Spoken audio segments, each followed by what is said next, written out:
मिथुन राशि के साथियों राम राम। मार्च का महीना प्रारंभ होने वाला है और आपके मन में भी तमाम तरह की शंकाएं, प्रश्न व सवाल होंगे कि यह महीना आपके लिए कैसा रहने वाला है।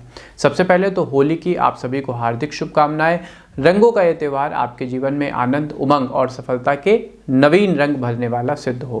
तो साथियों, आप भी सोच रहे होंगे कि इस महीने में आपका पेशेवर जीवन कैसा रहेगा, व्यापार में तरक्की कितनी होगी, आर्थिक मुनाफा कैसा रहेगा और यदि आप कॉम्पिटिटिव एग्जाम दे रहे हैं तो इस महीने आपको सफलता प्राप्त होगी अथवा नहीं।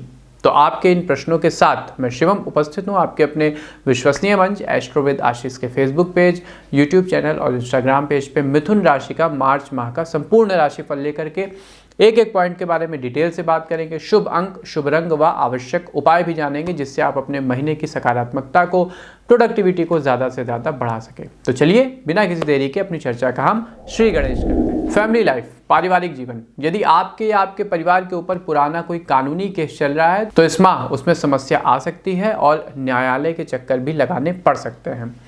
घर के सदस्यों के बीच में नोकझोंक थोड़ी सी बढ़ेगी, जो सामंजस्य है वो बिगड़ सकता है। यदि घर में किसी को गंभीर बीमारी है तो उनका आपको खास ख्याल रखना होगा, खासकर दिल के मरीजों का और शुगर के मरीजों का आपको खासा ख्याल रखना होगा। डॉक्टर के संपर्क में रहिएगा और कुंडली का विश्लेषण अवश्य करा लीजिएगा। यदि आप नया घर लेने की सोच रहे हैं लेकिन कुछ समय से आपका प्लान अटका हुआ है तो इस महीने आप आगे बढ़ेंगे। बैंक से आपको लोन वगैरह भी प्राप्त हो सकता है। हालांकि इसमें कुछ अड़चनें अवश्य आएंगी लेकिन एट द एंड आपको समाधान भी मिल जाएगा। माह के अंत तक घर में धार्मिक आयोजन होने के प्रबल संकेत बन रहे हैं। व्यापार और नौकरी, बाजार में पैसा निवेश यदि आपने किया हुआ था, दूसरों को ब्याज पर पैसा देते हैं तो इस माह उसमें अप्रत्याशित लाभ आपको प्राप्त होगा। ग्राहक आपके काम की प्रशंसा करेंगे और उसके ज़रिए नए ग्राहक बनेंगे। जितनी ज़्यादा आपकी नेटवर्किंग होगी वैसे ही आपकी कमाई भी रहेगी। बाजार में भी आपकी छवि सकारात्मक रहेगी और एक विश्वास पात्र व्यक्ति की छवि आप बनाने में कामयाब रहेंगे। नौकरी करते हैं तो यह माह सामान्य रहेगा तथा कोई समस्या नहीं आएगी। माह के मध्य में बॉस से किसी काम का उत्तरदायित्व आपको प्राप्त होगा जो आगे चल करके आपके लिए उन्नति का कारक बनेगा। हालांकि सहकर्मी आपका अहित करने का प्रयास कर सकते हैं, लेकिन यदि आप समझदारी से काम करेंगे, एक एक कदम सोच समझ कर और फूंक फूंक कर रखेंगे तो कोई आपका कुछ बिगाड़ नहीं पाएगा। इसके अलावा हनुमान जी की शरण में रहिएगा तो जो ज्ञात अज्ञात संकट अथवा भय हैं वो खत्म हो जाएंगे। शिक्षा और कैरियर, यदि आप कॉलेज में हैं तो आपको अपने खर्चों पर नियंत्रण रखना होगा। कॉलेज की किसी गतिविधि में अनावश्यक खर्चा हो सकता है जिसका आपको कोई लाभ प्राप्त नहीं होगा। दिखावे से कुल मिला के बचिएगा। पढ़ाई को लेकर मन व्यथित रहेगा, क्या किया जाए, कैसे होगा और भविष्य की क्या रूपरेखा होगी, ये प्रश्न आपके मन में कहीं ना कहीं घूमेंगे। स्कूल के विद्यार्थी अपना ज़्यादातर समय परीक्षा की तैयारी करने में ही लगाएंगे। जिनके बोर्ड एग्जाम हैं उनको पहले से ही बेस्ट ऑफ लक। यदि आप कुछ समय से किसी सरकारी परीक्षा में सफल होने का प्रयास कर रहे हैं तो कुछ ही अंकों से रह जा रहे हैं तो इस माह आपको खुशखबरी मिलेगी। ये जो कुछ अंकों की दूरी है उसे भी आप पाटने में कामयाब होंगे। इस माह परीक्षा वगैरह के लिए जो समय अवधि है वो काफ़ी शुभ रहेगी। ऐसे में अपनों से बड़ों का आशीर्वाद लेना ना भूलिएगा। कोई भी परीक्षा देने जाते समय भगवान हनुमान का ध्यान अवश्य करें। हनुमान जी की कृपा से आपको भक्ति और शक्ति दोनों प्राप्त होगी। प्रेम जीवन, लव लाइफ, यदि कुछ दिनों से किसी के साथ अच्छी बातचीत चल रही थी, सब कुछ ट्रैक पे था तो उस पर विराम लग सकता है। कोई तीसरा व्यक्ति इसमें विराम लगने का कारण बनेगा। इसके अलावा आपकी भी किसी बात से जो आपके साथी हैं, उनको आप फ्रेंड कह लें या कुछ भी कह लें, वो नाराज़ हो सकते हैं। यदि आप सिंगल हैं और विवाह की प्रतीक्षा में हैं तो इस माह रिश्ते की बात चलेगी और भविष्य के विवाह की रूपरेखा इस महीने तय हो जाएगी।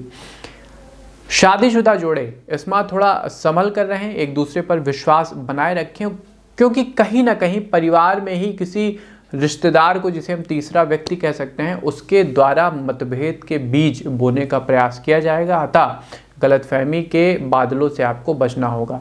यदि आप एक दूसरे से कोई बात छुपा रहे हैं और खुलकर आप कह नहीं पा रहे हैं तो इस स्थिति में संभल जाएं। बेहतर कम्युनिकेशन आपस में रखें, तभी आपका रिश्ता मजबूत होगा। स्वास्थ्य जीवन, अस्थमा के रोगी बाहर जाते समय हमेशा इनहेलर अपने पास रखें, अन्यथा किसी मुसीबत का आपको सामना करना पड़ सकता है। मास्क वगैरह का भी सही से इस्तेमाल करिएगा। यदि आपके दिल का ऑपरेशन हुआ है, बाईपास सर्जरी वगैरह हुई है तो इस माह डॉक्टर के संपर्क में रहें और समय रहते स्क्रीन के दिए गए नंबरों पर पंडित आशीष वत्स से एक बार कुंडली का विश्लेषण अवश्य करा लीजिएगा। शारीरिक रूप से फिट लोगों को इस माह कोई समस्या आ सकती है। हालांकि किसी चीज़ से एलर्जी संभव है। मानसिक रूप से एकदम स्वस्थ रहेंगे, आत्मविश्वास बढ़ेगा।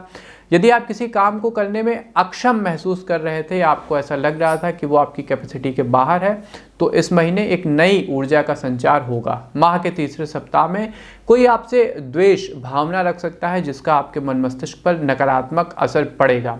अतः भगवान की शरण में रहिएगा। ज़्यादा से ज़्यादा ध्यान करने का, मेडिटेशन करने का प्रयास करें जिससे आपकी मानसिक ऊर्जा का विकास हो। ध्यान की क्या विधि हो, कैसे की जानी चाहिए, ये आपको हमारे पेज पर, एस्ट्रोविद आशीष पेज पर और यूट्यूब चैनल पर मिल जाएगा, वहां जाकर आप देख सकते हैं। मिथुन राशि के साथियों के लिए शुभ अंक रहेगा नंबर 1 और शुभ रंग रहेगा गुलाबी। अब आते हैं सबसे आवश्यक सेगमेंट यानी उपाय। किन उपायों से आप अपनी प्रोडक्टिविटी बढ़ा सकते हैं? तो सबसे पहला उपाय नोट कर लीजिएगा। स्वाध्याय करने की आदत डालिए। रात में सोने से पहले एक सादे पन्ने पर अपने दिन भर की दिनचर्या को पहले से ही नोट कर लें। अपनी आदतों को नोट करके आप उसको इवेल्युएट करिए कि वो आदत आपको ज़िंदगी में कहाँ ले जा रही है, आप आगे बढ़ रहे हैं या पीछे जा रहे हैं, और उसी हिसाब से अपनी दिनचर्या को, अपनी आदतों को आपको बदलना है या फिर उसमें कुछ सुधार लाना है। दूसरा और सबसे मुख्य उपाय, हनुमान जी की शरण में रहिएगा। मैं हमेशा कहता हूँ मंगलवार, शनिवार सुंदरकांड का पाठ करें, हनुमान जी को सिंदूर चढ़ाएं, उन्हें बेसन के लड्डू का भोग लगाएं, उनके शरण को पकड़ लीजिएगा। यदि आप हनुमान जी की शरण में रहेंगे तो आपके सभी संकट नष्ट हो जाएंगे और जो सफलता आपको चाहिए उसको प्राप्त करने की शक्ति हनुमान जी आपको अवश्य देंगे। तीसरा और अंतिम उपाय, पक्षियों को सतनाजा डालना होगा। इससे जीवन में आर्थिक उन्नति होगी, समृद्धि आएगी और भगवान का भी आपको आशीर्वाद प्राप्त होगा। तो ये था मिथुन राशि का मार्च महीने का संपूर्ण राशिफल। एक एक तथ्य के बारे में हमने डिटेल से बात की है। शुभ अंक, शुभ रंग व आवश्यक उपाय जाना है। आपको हमारा कार्यक्रम कैसा लगा कमेंट बॉक्स के माध्यम से ज़रूर बताइएगा। अपने मित्रों के साथ और संबंधी जनों के साथ इस वीडियो को अवश्य शेयर करिए जिससे वो भी अपने महीने की शुभता को बढ़ा सकें। हमें दीजिए आज्ञा, मिलते हैं आपसे अपने किसी नए कार्यक्रम में। तब तक के लिए आप सबको हमारी राधे राधे।